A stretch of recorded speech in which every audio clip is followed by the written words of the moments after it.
Ó, pipo, latim. Então, quando estávamos no warm-up, né, no prólogo, vimos o conceito de precedência, qualidade ou condição do que é precedente ou do que vem antes, antecedência. Por isso, em expressões matemáticas, primeiro fazemos as operações aritméticas no trecho da expressão, que possui parênteses, posteriormente colchetes e, por fim, chaves. Não é isso?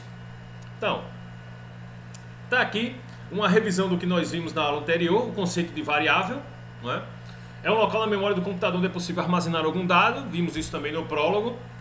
Um dado é classificado como variável quando tem a possibilidade de ser alterado em algum instante no decorrer do tempo.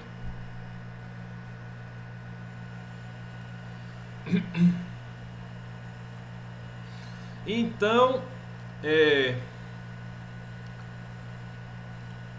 como o conceito de incógnita que nós temos em expressões matemáticas, o valor daquela determinada incógnita pode mudar ao longo do tempo. Né? Então você já tem, para fazer uma analogia, ao que vocês usam aí há anos, né, para o conceito de variável. O que mais? Vimos aqui, né? Variável. Uma variável uma variável localizada na memória através de um identificador. Então, o identificador é o nome da variável, tá? Então nós vemos aqui, deixa eu abrir um terminal para vocês. Acessórios terminal. Quem tiver aí no computador já abre o terminal, quem tiver no celular já abre também o programa de linha de comando para o celular. E eu quero um terminal. Cadê o terminal? Terminal sumiu. Deixa eu abrir um aqui. Trazer para cá. Desanexar terminal. E vem para cá. Pronto. Então, como bem a gente sabe, para iniciar o interpretador de comandos Python, a gente escreve Python no terminal e aperta Enter. E a gente vê esses três maiores keys aqui. Então, a partir desse momento, a gente já consegue digitar comandos do nosso programa. Tá ok? Então, por exemplo, se você quiser salvar seu nome numa variável aqui, você pode botar nome igual a Érico. Aí tem um erro nisso aqui. Por que tem um erro? Porque se você não define que isso aqui é uma string, não é? Ou seja, é uma cadeia de caracteres, então o interpretador Python não vai saber. Para você informar o interpretador Python que você quer escrever uma palavra, você vai ter que colocar essa palavra que você escreve ao lado do operador de atribuição, entre aspas. Ó, entre aspas.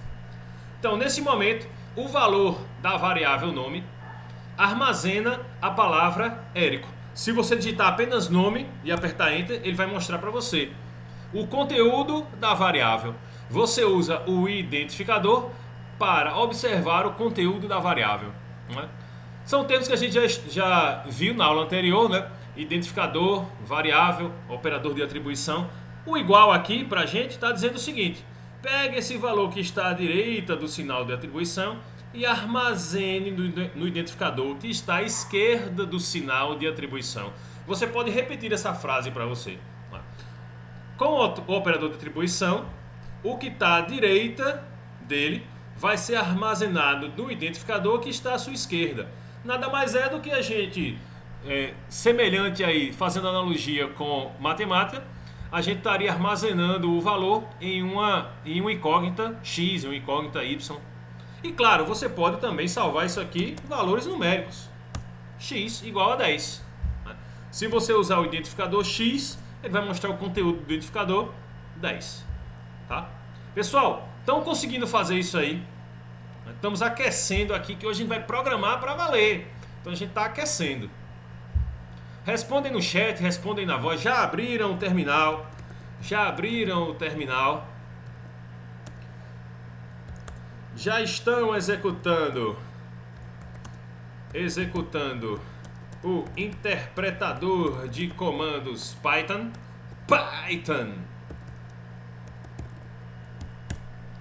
Temos alguns sims aqui, né? Sim para Jess, sim para Thales, sim para Jordana. E aí, pessoal, lembrar, né, do app, eu nem lembro o nome dele, porque programar no celular, eu acredito que seja somente para um conceito didático mesmo, tá? Então a gente tem o QPython, não é? O QPython, se você não instalou ainda, instale no celular o QPython e a partir dele você vai conseguir executar esses comandos também. Deixa eu executar aqui no interpretador. Aqui quando você abre, vai exibir essas opções e você vai clicar aqui no console, né? Console, tá? Console. Clicou no console, vai aparecer algo idêntico ao que a gente está usando aqui. Os sinais de maior que e você vai conseguir executar os comandos. Oi. Bora ver aqui. Ó, nome, recebendo e bota um nome aqui. Popô. Teste. Enter. Nome, recebe. Eu vou até mostrar um erro que aconteceu aqui para vocês já aprenderem. Diz aí. É o... Oxe, por quê? Foi... O computador tá lento, é isso? O problema é esse? É o... QPython. Ó, Q de queijo, Python, tudo junto. QPython. Tá ok? Armazenando teste. Enter. Então, ó, vou mostrar aqui para vocês um erro que acontece na linguagem de programação Python. Vê. Aqui retornou um erro. Ó, unexpected indent. Eu vou reproduzir esse erro aqui. Então, ó, o Python, os espaços aqui são importantes, tá? Então, respeitar os espaços é importante. Se você coloca espaços aqui antes de digitar, vai ter um erro de interpretação. Ó, coloquei um espaço e coloquei nome, recebendo, teste. Aí retorna esse erro aqui, ó. Quem aí sabe traduzir de cabeça, né? Unexpected indent. O que é que isso significa? Unexpected indent. Indentação inesperada, não é? Porque vocês lembram do conceito de precedência que a gente tava vendo sobre parênteses, colchetes e chaves? Aqui no Python, uma forma de você ter precedência é com os espaços. Então, quando você dá um espaço, né, necessariamente você dá um tab, né, que é a forma correta, você cria uma precedência, né? Você cria uma indentação. Então, para o início, tá? O que a gente precisa saber agora? Para o início, a gente precisa não dar espaços. Então, se eu apertar a seta para cima, o Python tem um histórico de comandos, tá? Se você apertar a seta para cima, ele vai ter o histórico. E aí eu tiro esse espaço que tem aqui na frente, ó. Aí retorna certo. Nome, tá lá armazenado o teste, tá? Então, toda vez que vocês encontrarem, é comum, né, a gente dar um espaço desnecessário. Toda vez que você encontrar o erro unexpected indent, quer dizer que tem espaço indevidamente em algum local, né? Para nós, esse espaço, nesse momento, vai estar no começo da linha do interpretador. Vamos documentar isso aqui, que é um erro bem comum.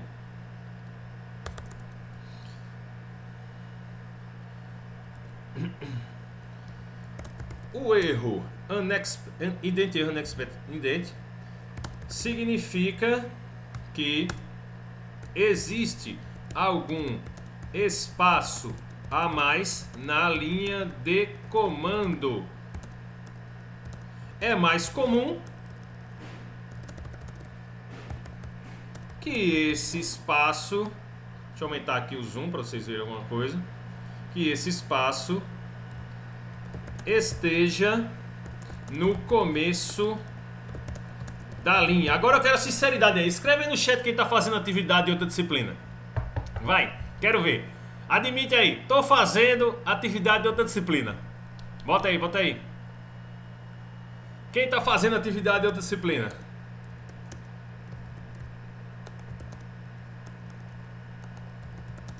Isso é comum até na sala de aula, imagina aí. Outra disciplina. Agora, sim, nesse momento, quem está fazendo atividade de outra disciplina? Jéssica disse que não está. Quem está fazendo? Ó, Daniel está fazendo essa. Então vamos prosseguir, tá? Fique atento, vamos fazer isso aí que a gente vai escrever alguns programas, tá? Inicialmente. Voltando aqui para os nossos slides, passamos pelo conceito de identificador. E aí chegamos no operador de atribuição, não é? Que é responsável por armazenar o valor que está à direita no identificador que está à esquerda. Em Python, a gente vai ter que colocar aqui aspas, tá? Se for string. Lembrando, ó, essa palavrinha aqui, string, que eu falo string,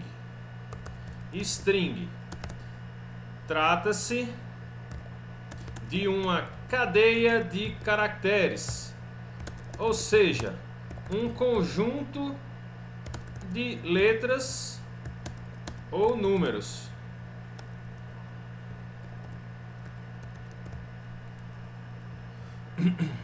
Tá? Então isso aqui é um string, uma cadeia de caracteres. É um tipo de dado que a gente pode utilizar nos nossos programas. Toda vez que a gente quiser armazenar um valor que contenha letras, a gente está trabalhando com strings. Tá ok? Conceituação.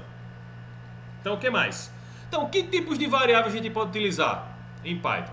Né? Uma variável é um local que eu armazeno temporariamente algum determinado dado. Então eu posso ter tipo inteiro, né? Quando eu armazeno números inteiros, por exemplo, i recebendo 10. Eu armazenei o valor inteiro, i, tá? Tá lá 10. Ok? Que mais? Eu posso também armazenar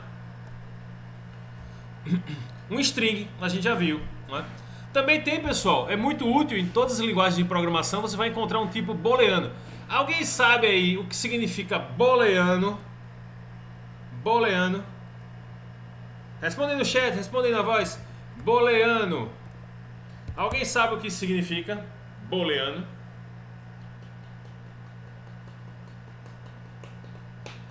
Responde, bexiga. Alguém sabe o que significa booleano? Cadê a participação? Cadê a participação? Kaique disse que não, né? Então, se a gente chegar aqui, ó, no mesmo método que a gente está utilizando, no dicionário, escrever booleano. Nem tem. Nem tem do dicionário do Michaelis. Então vamos para o Google, né? Booleano. Em ciência da computação, booleano é um tipo de dado primitivo que possui dois valores, que pode ser considerado 0, 1, falso ou verdadeiro. Então, toda vez que eu quiser armazenar em uma variável verdadeiro ou falso, eu utilizo o tipo de dados booleano. Então vamos lá armazenar isso aqui também no nosso arquivo de anotações. Booleano. Em ciência da computação, booleano é um tipo de dado primitivo que possui dois valores, que podem ser considerados como 0, 1 ou verdadeiro e falso. Tá? Então armazena true, que em inglês é verdadeiro, ou false, que em inglês é falso. Tá? Eu também posso armazenar listas de informações. Tá? Uma lista, quando eu vou armazenar, deixa eu puxar aqui para o terminal, eu posso ter aqui lista, aí eu vou armazenar aqui, ó, entre colchetes 1, 2, 3, 4, 5, 6, 7, 8, 9, 10. Eu posso armazenar diversos valores, não é, em uma única variável e utilizar um único identificador para me referenciar esses valores. Tá? Então, se eu quiser, por exemplo, o que está armazenado na posição 0 da lista, ele vai dizer que está armazenado na posição, está armazenado o valor 1. Tá? Então, os identificadores, os índices da lista começam com 0. Se eu quiser o valor da primeira posição da lista, eu coloco o 0. Se eu quiser o valor da quinta posição, eu coloco o 5. Ou da sexta posição, eu coloco o 5, perdão. Já começa de 0, né? O 0 é a primeira, o 1 é a segunda, o 2 é a terceira e assim sucessivamente. Se eu quiser a sexta posição, eu coloco o identificador 5. Tá ok? Alguém consegue imaginar alguma situação em que você vai ter que armazenar diversos valores de uma vez só em uma variável? Essa é uma pergunta já um pouco mais intermediária, né? Então, alguém consegue imaginar uma situação... Aleluia, deu certo, né? Ainda não. Alguém consegue imaginar uma situação em que a gente tem que armazenar diversos valores em uma única variável? Por exemplo, se você quiser colocar as notas bimestrais de um aluno só, né? Salvar todas elas em uma variável só. Então, ó, deixa eu limpar aqui. Nota fulano, né? E eu armazeno. Ele tirou na primeira média, ele tirou 9,5. Na segunda ele tirou 8. Na terceira ele tirou 6. E no fim ele relaxou e tirou um 2, porque ele já estava passado. Então nota fulano. Nota fulano vai armazenar aqui as notas bimestrais do determinado aluno. Não é uma situação que a gente poderia utilizar uma variável só para armazenar todos os valores que desejamos? Como limpar? Ctrl L de limpar. Segura o Ctrl e aperta L. Não é? Também tem o comando clear. Não, clean. Não. Ctrl L. Droga, no interpretador do Python não tem o clear, nem o clean, nem o clean. Eu sou muito mais acostumado a programar em Bash, né, do que em Python. Aí eu fico apanhando algumas vezes dos comandos que existem em Bash e que não existem em Python. Então você aperta Ctrl L. Ctrl mais L vai limpar a tela. Tá? Então, passamos por exemplo int, passamos por exemplo string. E vocês notaram que a variável fulano, ela armazena aqui valores que não são inteiros. Vocês lembram dos conjuntos numéricos naturais? Respondem no chat. Tá dando certo não, mas é Ctrl L. Não tem outro não. Ctrl L. Segura o Ctrl e aperta L. Deixa eu ver aqui, né? Vamos filar no Google. Como limpar o terminal. Limpar o terminal. Ó, simplesmente pressione Ctrl L. Né? Não. Segura o Ctrl e aperta L uma vez só. Ele vai limpar. O Ctrl da esquerda. Ó. A tecla Ctrl da esquerda e pressiona L. Outra forma, ó, tem essa coisa aqui esquisita. CLS. Será que o CLS funciona? CLS.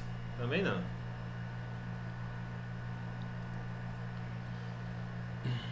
Você nem precisa escrever clear, né? Ctrl L. Pois é. A solução, como distância CLS, não é? Porque aí vai ter que chamar o sistema operacional. De toda forma, não tem problema se não limpar. Você pode continuar utilizando aí o terminal de onde ele estiver. Tá? Então, vocês observaram que a nota fulano aqui, a gente utilizou valores tanto reais como inteiros. E a pergunta é, vocês lembram dos conjuntos numéricos naturais? Dos conjuntos numéricos aritméticos? Não é?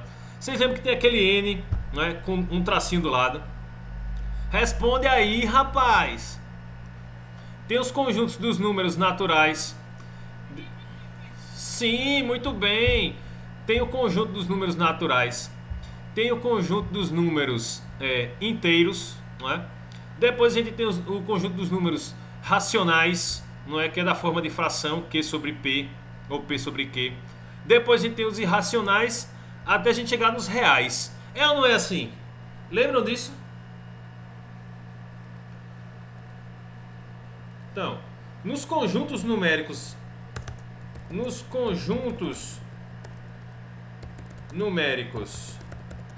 aritméticos,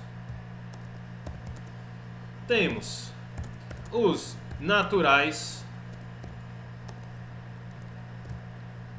naturais. Depois nós temos os inteiros. Qual é a diferença dos naturais para os inteiros? E aí? Qual é a diferença do conjunto natural para os inteiros? Responde.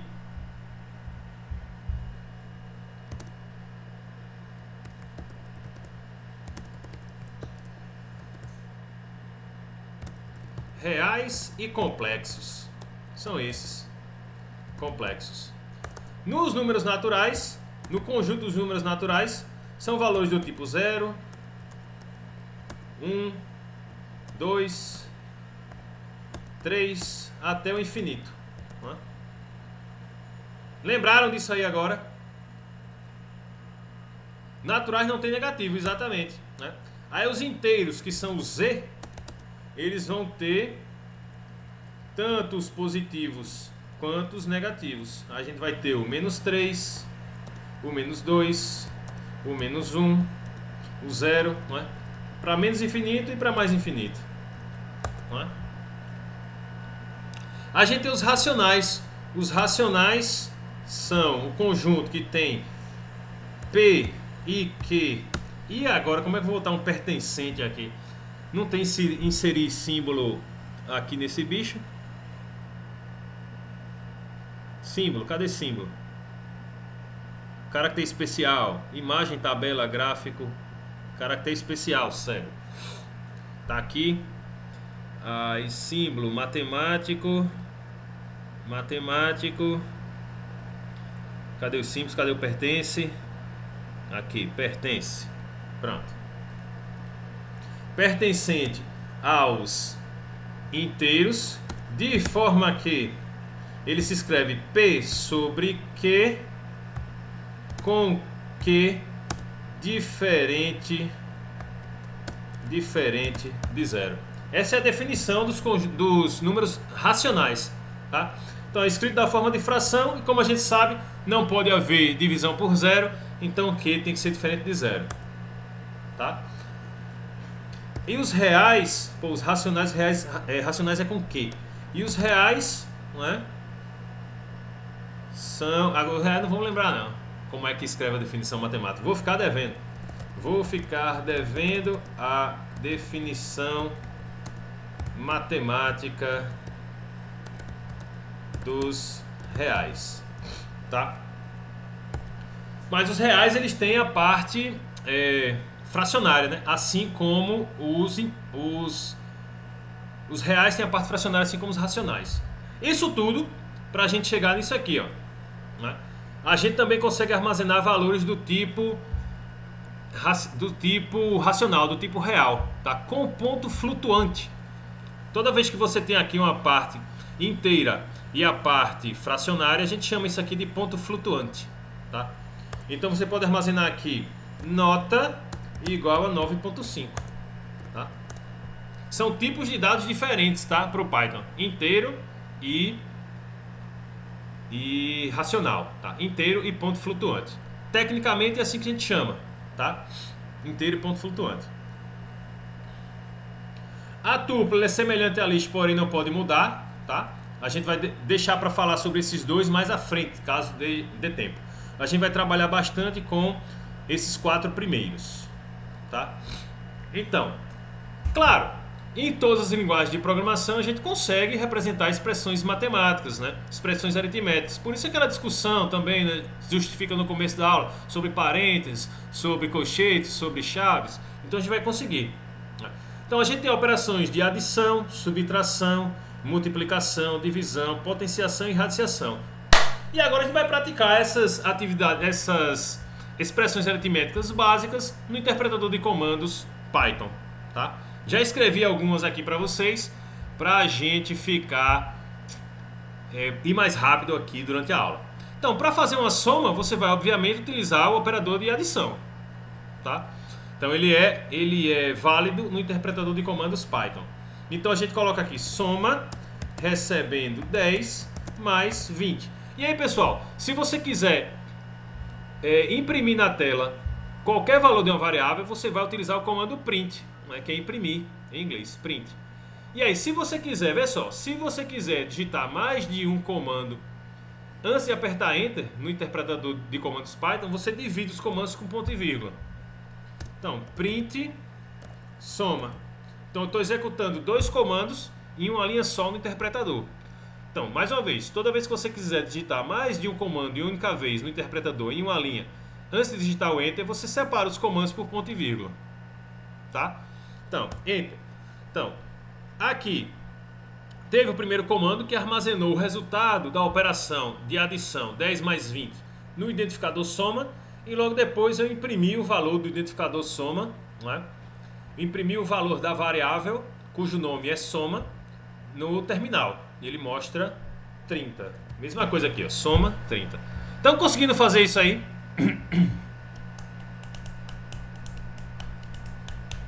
Naturais não tem negativo, já foi. Estão conseguindo fazer isso aí? São 25 pessoas aqui. Jordana disse que está conseguindo, beleza. Quem está utilizando o celular para fazer isso aí? Porque ou você assiste a aula ou você usa o interpretador de comandos, né? Então, a sugestão que eu dou é que pega aí o telefone do irmão, pega aí o telefone do pai, pega aí o telefone do cunhado, bota um telefone para assistir a aula e o outro telefone você usa no interpretador, se tiver disponível, não é? Os dois. Senão você fica escutando a aula, não é? E fica aí jampeando, né? Trocando entre as janelas, né? No celular. Ó, Daniel tá gostando aí dos comandos, show de bola, né? O resultado é muito rápido, né? O resultado que a gente obtém fazendo esses programas é muito rápido, tá? Então, pessoal, tô esperando aí. Vocês já conseguiram fazer essa operação de soma e a operação de imprimir o valor na tela? Caio disse que conseguiu, não é? João Paulo também disse que sim. Thales disse que sim. Samir que sim. Beleza, pessoal. Tem que acompanhar aí, né? Se eu estivesse na sala, eu estava observando os monitores de vocês, com vocês realizando os comandos. Print, soma, perfeito, né? Dá certo também o print, soma, bem observado. Porque é como eu disse, né? Aqui a gente está executando dois comandos ao mesmo tempo, antes de apertar o Enter. Então podemos dar continuidade. Até agora é muito simples. Estamos utilizando o Python como uma calculadora. Você pode simplesmente colocar aqui, pessoal. Se quiser fazer uma conta, 10 mais 20, ele já coloca o Python uma calculadora, o interpretador Python. Você pode fazer qualquer conta aqui, tá? Com as expressões aritméticas básicas. Então vamos continuar. Então o sub. Para fazer subtração, obviamente você usa o operador de diferença. A gente colocou o operador de adição para fazer a soma e o de diferença para fazer subtração. Então deixa eu copiar aqui esse comando, colocar no interpretador, colar aqui e tá aí. Sub 20 menos 10, né? E imprimir a variável sub. Então vai dar 10, obviamente, né? 20 menos 10, 10. E você tem a variável sub, você também vai ter o valor 10 adicionado.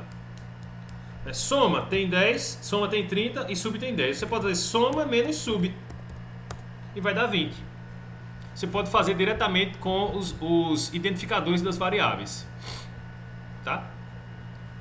Soma menos 20 vai dar 20. Por que soma menos sub vai dar 20? Porque soma tem 30 e sub tem 10. Ok? O que mais? Segue o jogo. A gente também tem a possibilidade de fazer multiplicações, tá? O símbolo de multiplicação para o interpretador Python é o asterisco.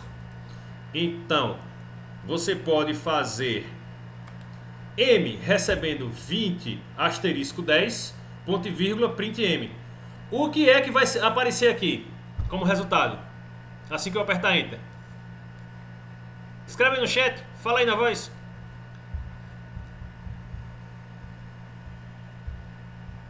Quando eu apertar Enter, vai aparecer o quê?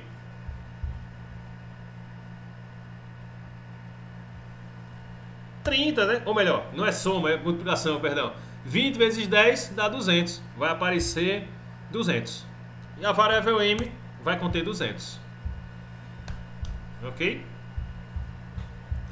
Então, passamos pela soma, pela subtração, multiplicação. E agora vamos seguir a ordem natural das coisas e ir para a divisão. Então, para você fazer divisão em Python, você vai utilizar a barra. Barra com queda para a direita. Tá? Então, D vai receber 20 dividido por 10.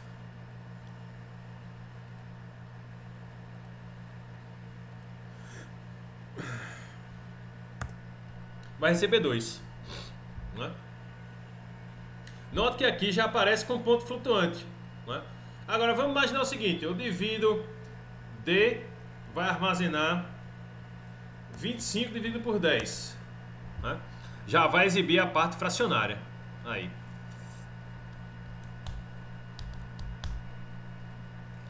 Ok?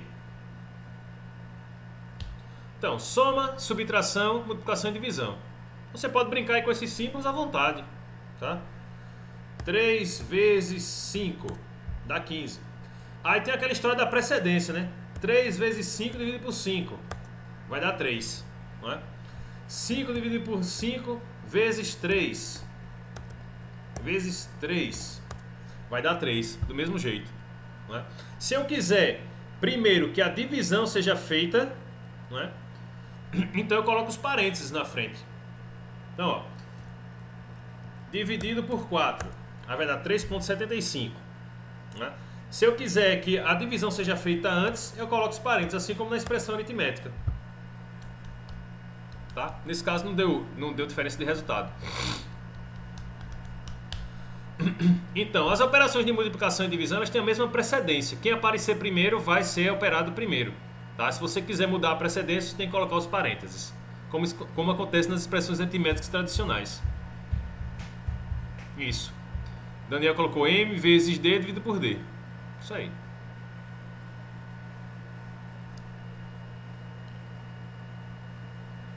O que mais? A gente também tem a potenciação, não é? Elevar um expoente. Em Python, a operação de potenciação é com 2 asteriscos. Tá? 2 asteriscos. Então vamos lá. Colar, deixa eu dar uma limpada aqui.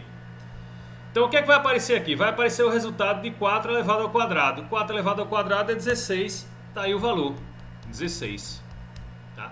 Potenciação é com 2 asteriscos. Tirando os parênteses aqui. Tá? Já que não tem nenhuma outra operação, não é? Nesse comando, a gente pode tirar os parênteses que a precedência vai ser respeitada.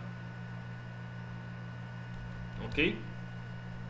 Então, soma, subtração, multiplicação, divisão e potenciação. Falta a radiciação, né? A raiz. Então, vocês lembram que o símbolo de raiz quer dizer que ele está elevado a metade do que aparece no índice de radiciação? Então, para a gente fazer uma operação de radiciação em Python, é só a gente elevar a raiz que a gente desejar, tá? E a gente eleva a raiz que a gente desejar colocando ela inverso na operação. Deixa eu colocar isso de forma mais simples para vocês. Ó. Radiciação. Então, a raiz quadrada de 4 é 2. Então vai aparecer aí 2. Quando eu quiser a raiz quadrada, eu elevo a 1/2. Quando eu quiser a raiz cúbica, eu elevo a 1/3. Então, se eu repetir aqui, ó, colocar 8, não é? A raiz cúbica de 8 continua sendo 2. Não é? Se eu colocar aqui 64, qual é a raiz cúbica de 64? É 4. Isso aqui é só uma questãozinha de arredondamento, tá? No Python. Mas você pode ver aqui que tem 9 e 4. Exatamente é 4. Né? A raiz cúbica de 16. Aí já dá quebrada, né? A raiz cúbica de 3 vezes 3, 9 vezes 3, 21. 21. 27. 27. Vai dar 3. Né? Então, o índice da radiciação, você vai colocar elevado, utilizando o símbolo de potenciação, ao inverso da raiz que você deseja.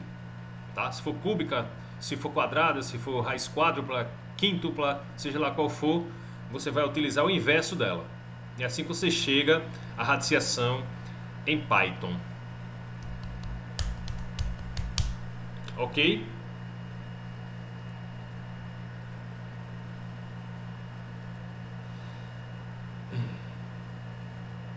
Então, diante disso, né, a gente já sabe armazenar valores em variáveis, né, exibir o conteúdo da variável, fazer operações aritméticas básicas, soma, subtração, multiplicação, divisão, potenciação e radiciação. Né. A gente já consegue escrever alguns programinhas interessantes com isso. Não é? Então, que tal a gente aprender agora a perguntar ao usuário um determinado valor que ele tenha que inserir? Então, vê só. Com esse comando aqui, o comando input, com o comando input, esse comando aqui, ó, input, eu vou pedir ao usuário que insira um valor no programa. Isso é incomum. Toda vez que você preenche um formulário em um site, você está inserindo informações para o programa. Concorda? Então, você usando só o site do Google, né, colocou lá um valor, apertou Enter, você já está interagindo com o programa. Então, o comando input permite que você faça uma interação com o usuário que está usando o programa. Tá? Então, no 1, entre com o primeiro valor. Quando a gente apertar Enter, o programa vai ficar esperando aqui que o usuário digite alguma coisa. Então, a gente já está fazendo a parte de interação com o usuário, com o comando input. Tá ok? Vamos colocar isso no arquivo de anotações. O comando input na linguagem de programação Python permite a interação com o usuário do programa. Tá? Comando input. Toda vez que for comando, eu vou colocar aqui com a fonte Courrier. Tá? Então, para quem está estranhando o horário, a gente está repondo a aula da semana passada, tá? Então a gente vai até 11h20 hoje. Tá? Quem tiver com fome aí, pega um lanchezinho, já para a gente repor a aula anterior. Né? Que eu não pude comparecer nem no dia no dia da aula da gente, né, na quarta-feira, nem no dia que eu remarquei. Então a gente já aproveita hoje e já faz 1h20, que é até melhor, né? Porque essas aulas muito curtas não permitem que a gente consolide aqui o aprendizado, é tudo muito, muito rápido. Então vamos pegar duas aí para a gente já escrever alguns programas hoje. Então, o comando input na linguagem de programação Python permite a interação com o usuário do programa. Então tá aqui o programa esperando que eu digite algum valor. Né? Então entre com o primeiro valor, pode ser o que você quiser aqui. Né? Pode ser um nome, e aí você coloca entre aspas. Pode ser um valor inteiro, pode ser um valor fracionário, qualquer coisa. Tá?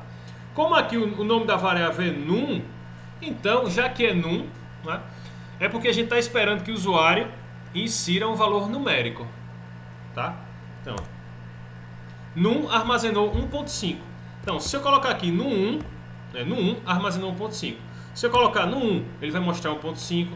Né? Se eu colocar print no 1, ele vai exibir 1.5. Tá ok? Conseguiram executar esse comando? Vê. Input abriu chaves. Assim como acontece com o print, tá? Quando a gente vai passar um parâmetro para o comando, a gente vai utilizar os parênteses. Eu nem expliquei isso aqui. O print ele requer que você coloque entre parênteses o que você quer imprimir. Da mesma forma, o input, né, input em inglês quer dizer entrada, né, insumo, input. Você vai colocar a frase aqui que você deseja que seja mostrada para o usuário, tá? E essa frase vai ficar mostrada aqui para o usuário. E o terminal de comandos vai ficar esperando que ele digite algum dado e aperte Enter. Ok? Então, no 1, input e entre com o primeiro valor. Se eu aperto seta para cima aqui, eu tenho acesso ao histórico de comandos. Eu posso colocar aqui num 2, insira o segundo valor. E eu coloco agora aqui 3. Né? Num 2 vai armazenar 3. E eu posso fazer a soma dos dois valores. No 1 mais num 2. Né? E vai ter 1.53. Sim. Aí isso aqui eu preciso explicar para vocês. Né? Essa conta tá certa.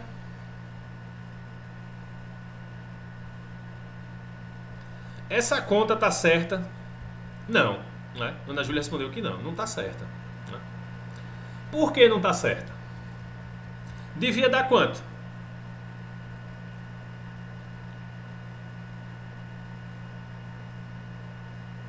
Responde aí, devia dar quanto? 3 mais 1.5 tem que dar 4.5, não é verdade? Por que apareceu 1.53? Né?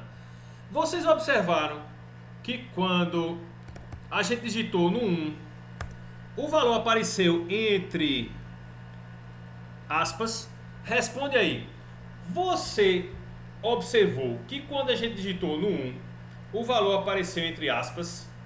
Observou? Aqui está o que eu achei. Responde, rapaz. Quando você... Sim, muito obrigado, não é?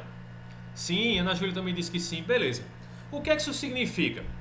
Isso significa que o dado que foi armazenado é do tipo string. Vamos voltar aqui, ó, para os tipos de dados. É do tipo string, armazena um conjunto de caracteres. O que é que isso significa? Vê só.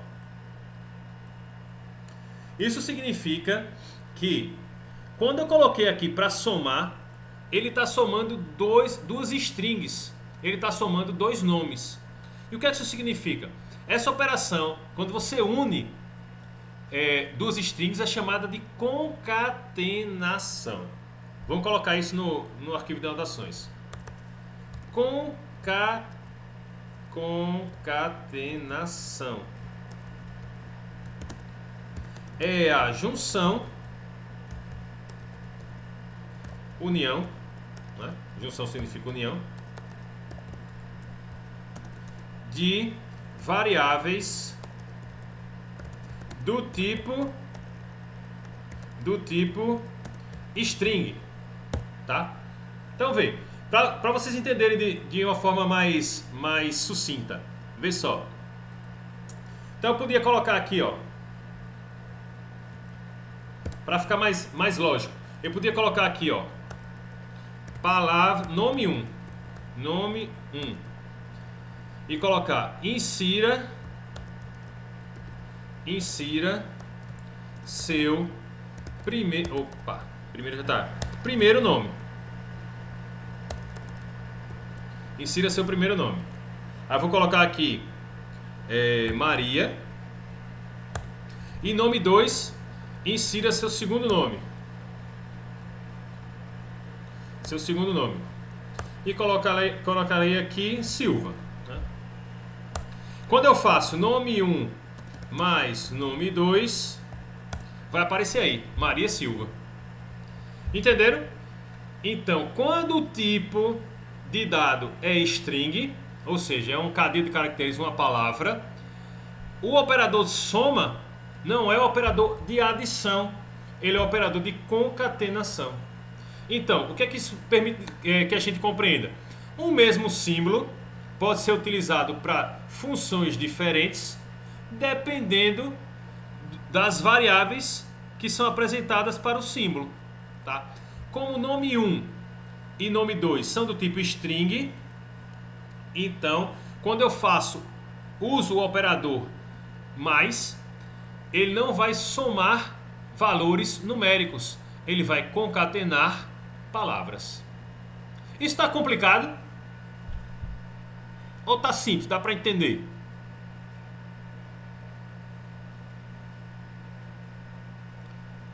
Alguém tem que dizer alguma coisa. Tá complicado ou dá pra entender? Mais ou menos, cara. Isso com a prática, né? A gente vai melhorando. Tá? Com a prática. Ana Júlia disse que compreendeu, cai mais ou menos. Quanto mais a gente praticar, melhor vai ser pra gente. Tá? Tá, mas aí tá. Eu sei que esse negócio é salvo como string. Como é que eu posso realmente salvar isso como valor numérico? Não é? Aí você pode utilizar outras funções de conversão. Você vai converter aquilo que era uma palavra para um número. Né? Então, ó, como é que a gente resolve esse problema aqui do 1 no 1 no 2? Eu simplesmente coloco aqui, ó, int entre parênteses. Note agora que a gente tem dois comandos aqui. Tem o comando para pedir ao usuário que ele digite algum valor, e logo depois a gente vai converter esse valor que o usuário digitou para inteiro. O int quer dizer isso. O que vai ser passado aqui dentro dos parênteses vai ser convertido para inteiro. Então, ó, 15. Quando eu consultar no 1 agora, você vai ver. Notou que não tem mais as aspas? Não tem mais as aspas, notou? Porque a gente fez a conversão. Oi? Notou? Perfeito. Né? A Júlia também disse que sim. Joia. Isso vai servir simplesmente, ó, sem o input, para ficar mais simples, para entender somente a função do int. Eu posso salvar aqui, ó, i recebendo 1. Eu sei que isso é um valor numérico, não está entre aspas. Agora se eu coloco i recebendo entre aspas 1, e agora não vai ser mais do tipo inteiro, e agora vai ser do tipo string. Quando eu apertar i, ele vai aparecer 1. E aí se eu quiser converter de string para inteiro, é só eu fazer i recebendo int de i. Quando eu apertar i de novo, ele já vai ser numérico. Então, muitas informações, né? Agora, nesse momento. Então, existe esse procedimento de conversão. Quando você pede, solicita o valor na linha de comando para o usuário, ele vai ser salvo como string. E a gente tem que converter. Caso a gente, como programador, saiba que aquele valor é um valor numérico, a gente tem que converter para inteiro. Tá? Ó, outra situação. Vamos imaginar agora que entre com o primeiro valor real. Ou seja, ele vai poder digitar uma parte fracionária aqui, tá? Então ele vai entrar com o primeiro valor real. Então ele vai colocar aqui uma nota, 9.5. Aí o que é que acontece? Eu não posso converter 9.5 para inteiro, né? Eu vou ter que agora converter utilizando outra função, que é a função de ponto flutuante, que é a float. Float 9.5. Aí agora, quando eu digitar, quando eu consultar o valor número 1, vai estar lá, 9.5. Tá? Então observe, quando o valor for inteiro, a gente usa o int. Quando o valor for ponto flutuante, a gente usa o float. Tá? E no float, a gente pode também digitar valores inteiros, né? Posso digitar 9 aqui, porque 9 é ao mesmo tempo inteiro e é ao mesmo tempo real. Então eu posso digitar. Só o contrário que eu não posso. Não posso tentar converter um int, né, utilizando o input para digitando um ponto flutuante. Quando eu falo ponto flutuante, são números reais, com parte fracionária, que aparece o ponto, não é? Aparece o ponto 9.5. Isso aqui é uma variável do tipo ponto flutuante, tá? Porque ela aparece o ponto aqui. Isso é nomenclatura, né, de programação. No 1 vai armazenar 9,5, tá? Então, nesses 20 minutos a gente aprendeu como solicitar um valor para o usuário, não é? E se a gente quiser que esse valor seja numérico, o mais adequado é a gente sempre colocar a conversão para float, porque a gente vai pegar tanto os valores inteiros quanto os valores reais. Tá ok? O que mais? Então, ó, se a gente fosse fazer um primeiro programa aqui de interação com o usuário, tá? Então, seria esse aqui, ó. Deixa eu botar aqui como primeiro exercício.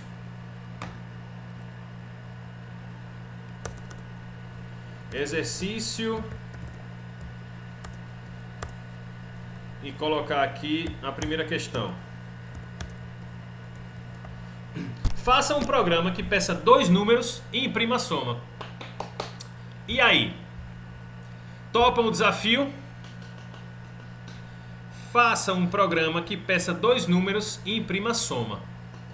É o programa mais simples que existe, né, de interação com o usuário. A gente vai pedir 2 valores para ele e vai exibir a soma. Querem um tempinho para tentar escrever esse programa? Vamos pegar aí, são 11 horas. Vamos pegar 5 minutos para tentar escrever esse programa.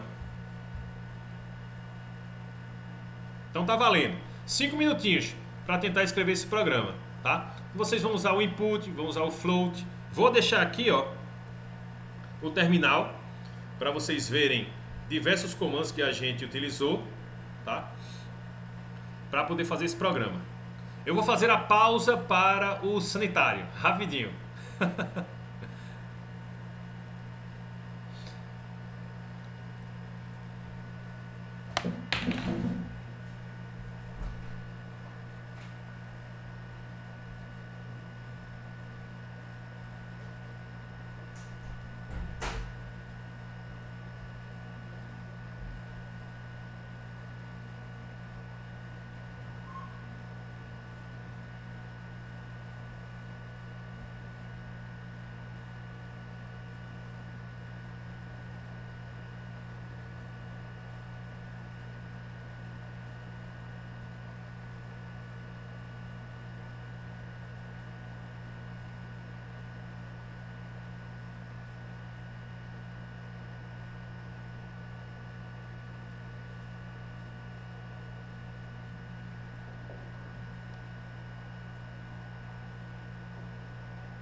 Pronto, voltei.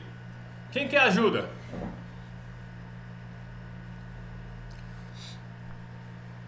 Então, pessoal, para escrever o programa, né, você pode escrever ele num papel, né, não tem problema. Você pode escrever ele num editor de texto, como o Notepad aí que vocês têm, tá? Deixa eu mostrar aqui. Sai daí. Ctrl N. Então, ó, por exemplo, aqui no Linux a gente tem esse gedit aqui, ó. Tá? Tem o gedit. Então, eu sei que o enunciado do exercício é: faça um programa que peça 2 valores e imprima a soma. Em um programa Python, tudo aquilo que começa com o jogo da velha, deixa eu aumentar aqui o tamanho da fonte. Espera aí. Aumentar o tamanho da fonte. Preferências. Fonte. Aumentar aqui para 16. Pronto. Aí tá aqui. Ok? Então, eu posso colar aqui o enunciado da questão, né? Isso não vai ser executado. Então, faça um programa que peça 2 valores para dois números e imprima sua soma. Então, eu posso começar aqui com o no 1, né, recebendo. Eu sei que eu vou ter que converter. Então, float, abre e fecha os parênteses logo, né, e coloco o input. Input e digo ao usuário: insira o primeiro valor numérico. Né?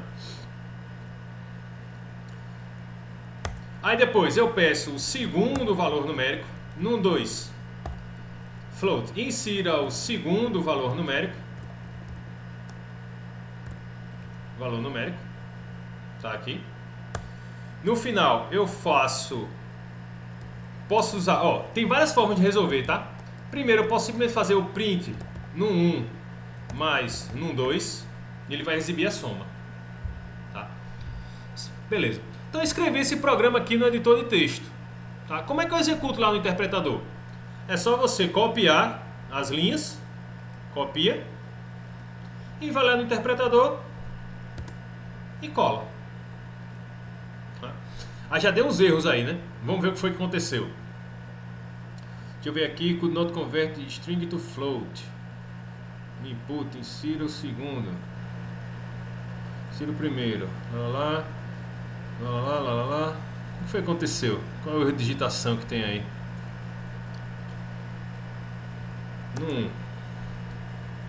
Ah, sim. Já sei o que foi.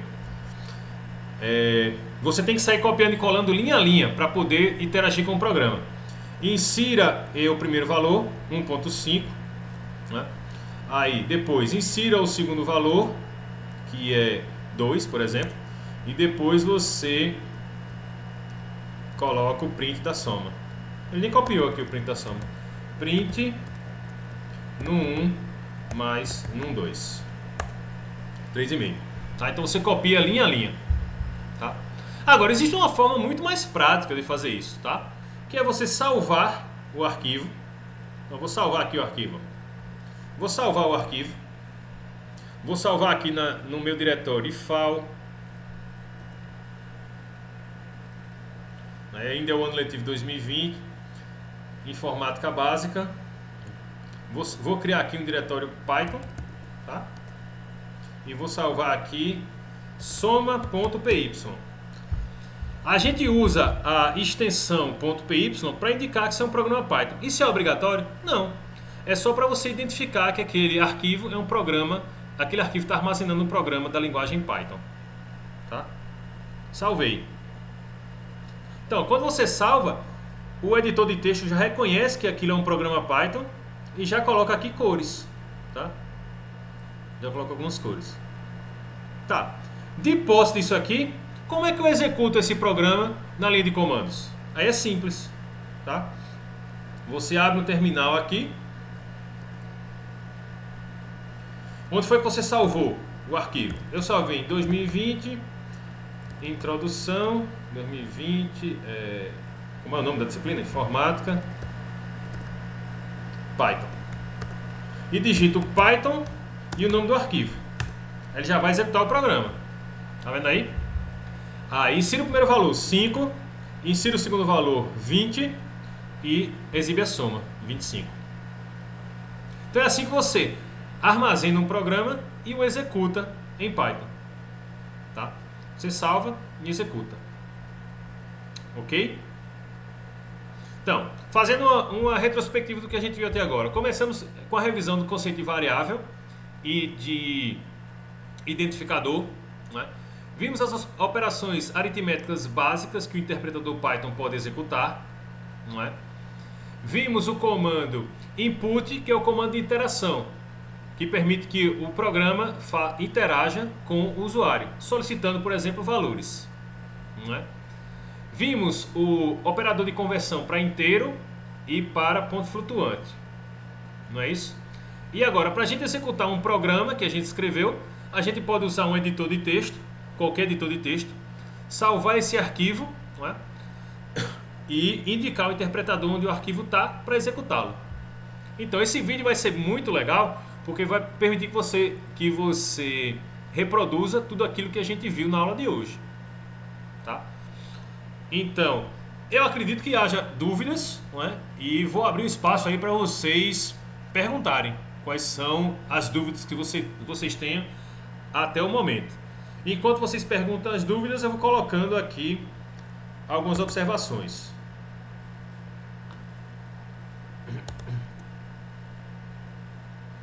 E aí, pessoal?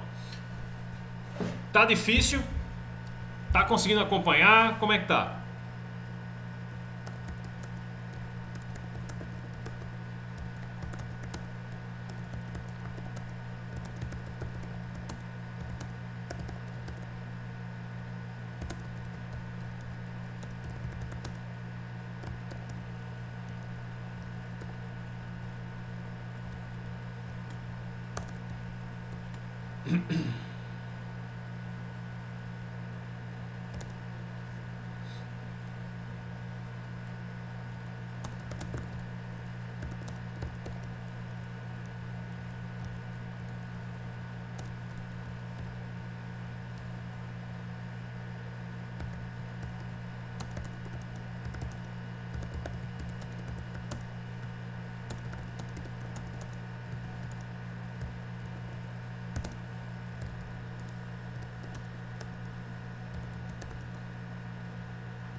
Caso você deseje solicitar valores numéricos ao usuário,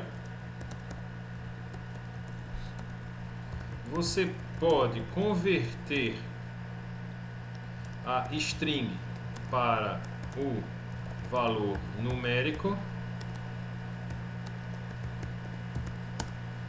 na mesma linha do programa, utilizando a função. E aí, pessoal, quando a gente vai converter valor numérico para pegar todas as opções, a gente usa int ou a gente usa float?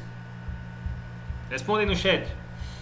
Respondem na voz. Se a gente quiser pegar todos os valores, a gente vai colocar int ou float. O que é mais adequado?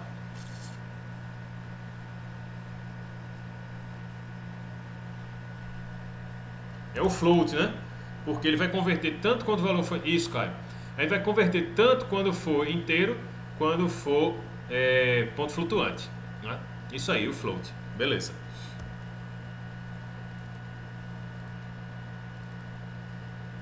Joia. Comando input na linguagem de programação Python permite a interação com o usuário do programa. Comando input armazena o que for digitado pelo usuário como tipo de dados string, né? Caso você deseje solicitar valores numéricos ao usuário, você pode converter string para o valor numérico na mesma linha do programa, utilizando a função float. Tá? Para fazer uma conversão do valor, é necessário... para ser... Aí eu já... Pronto, já foi esclarecido. Então lembrem de consultar o arquivo de anotações, tá? E aqui vamos colocar a resposta do primeiro exercício. Resposta.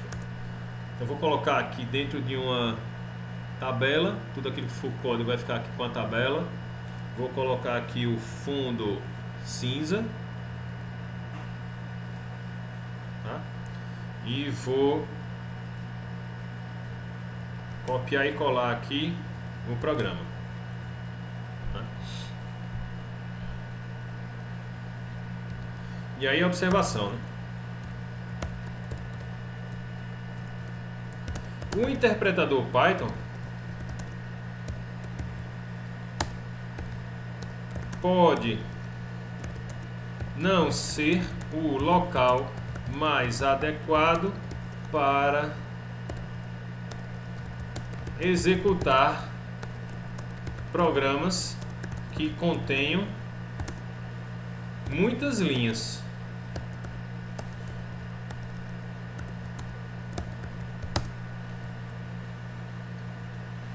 Quando esse for o caso, você deve escrever todo o programa em um editor de texto. Será que minha máquina virtual ainda está rodando? Ah, não, encerrei. Quando esse for o caso, você pode escrever todo o programa em editor de texto. Deixa eu executar aqui para ver se a gente consegue. Eu acho que eu instalei o Pyke para mostrar já no Pyke também. Vou botar aqui minha VM para rodar. Então, o interpretador de comando, o interpretador Python pode não ser o local mais adequado para executar programas que contêm muitas linhas. Quando esse for o caso, você deve escrever todo o programa em editor de texto, salvar o programa e executá-lo no terminal de comandos. Claro, isso aqui é para quem usa Linux, né, que deve ser o caso de zero de vocês. A maioria de vocês deve usar o Windows e deve usar o celular, né? É por isso que eu vou abrir aqui o Windows para mostrar também no idle, né? No interpretador idle, como é que isso aí pode funcionar. Deixa só ele carregar, tá? Então, aqui a gente escreveu todo o programa, né, no editor de texto, tá aqui. Deixa eu fazer um print disso.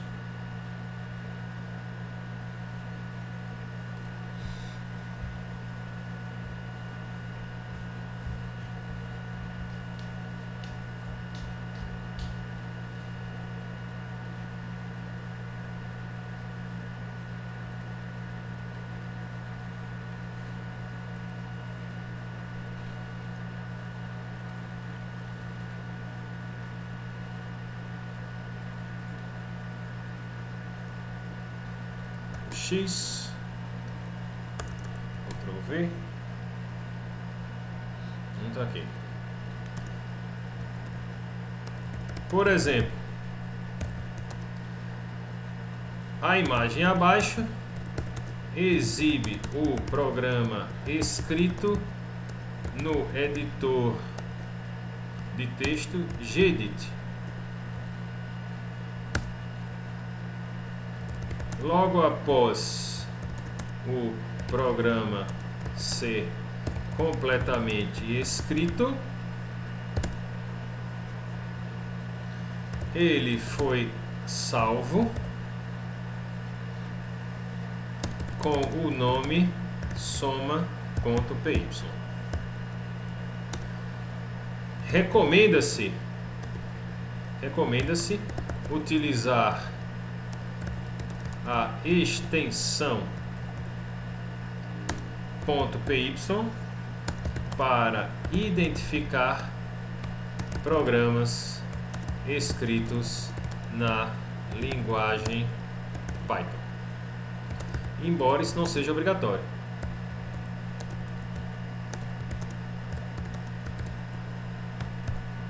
Tá?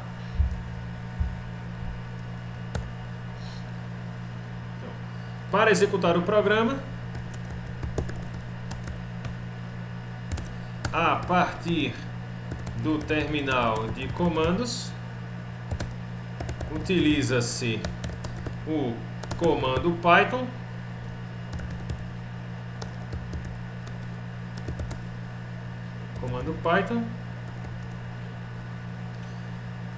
e o nome do programa. Então vamos colocar aqui no terminal, fazer um print disso aqui também. Python soma 5, 10 e pronto. Fazer um print disso aqui. Diminuir aqui o tamanho para não ficar tão grande.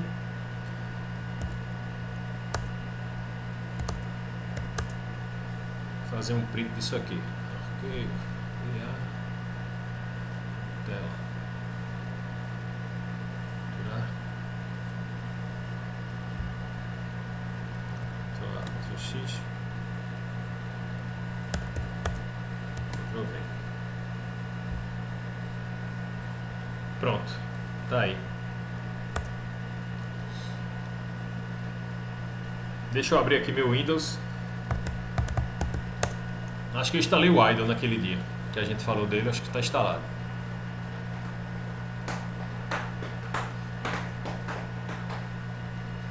Vocês estão utilizando o Idle para rodar os programas de vocês? Quem está no computador? Estão utilizando o Idle? Jéssica disse que sim.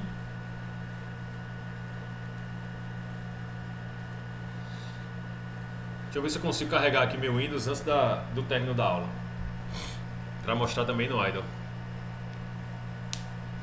Conseguiu fazer, Jéssica, com o Idle? O passo a passo, salvou o arquivo, executou o arquivo no interpretador.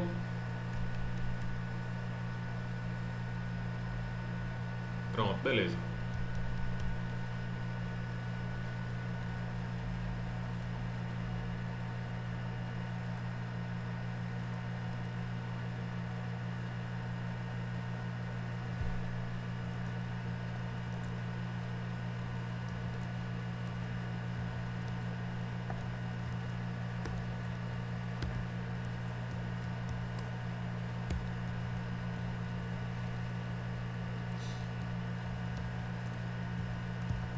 Então, pessoal, hoje a gente faça a primeira tarefa de casa. Eu não coloquei ainda no Classroom, mas vou colocar.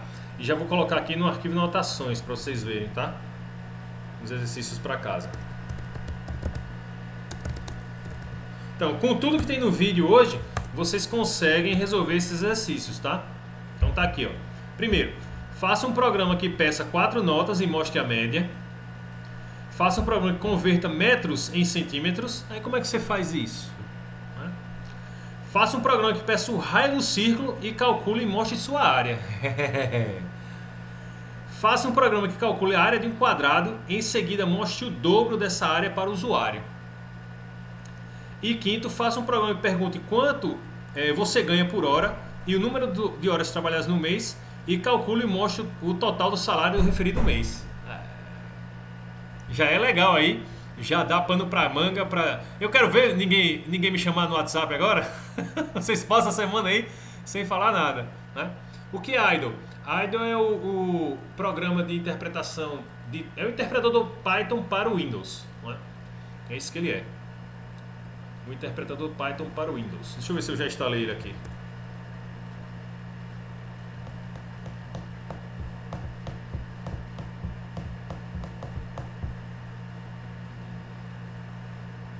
Acho que eu não instalei ainda. Não, tem instalado aqui. Não, deixa ele abrir aqui. Olha o meu Windows aqui. Pra gente encerrar, deixa eu só mostrar como é que você faz isso no Idle. Tá aqui meu Windows e está carregando o Idle. Enquanto isso eu vou fazer a chamada, enquanto carrego o Idle. Aí não vou parar ainda a gravação porque vou mostrar no Idle também. Cadê o siga? Tá aqui.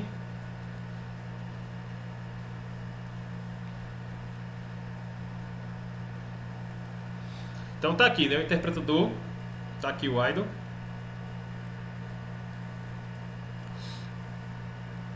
Aí você pode utilizar aqui um editor de texto, né, como o Notepad, um bloco de notas, escrever aqui o programa, né, e nem vai dar para copiar e colar, então input blá blá Tem que converter aqui meu teclado para inglês. Input. Digite o primeiro valor numérico.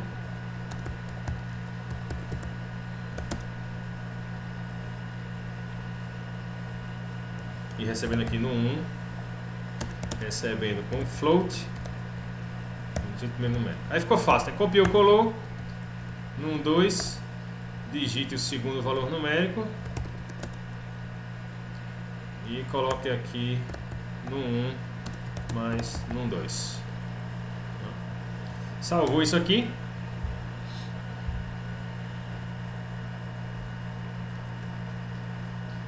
Um ano de prazo. Que nada, rapaz. Separa. Hoje é quarta-feira.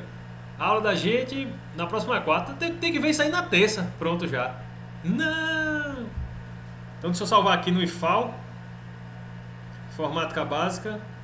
Né? Botar aqui uma pasta Python do mesmo jeito. Novo pasta Python.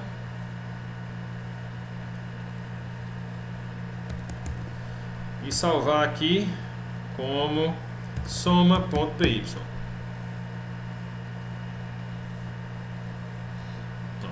Aí eu venho aqui no idle, né? Abrir e abro o arquivo. Tá em documentos e file, informática básica, Python. Ah não, tá lá em soma, nem salvei. Criei o diretório e nem salvei o diretório. Soma.py. Aí tá aqui. Aí executar.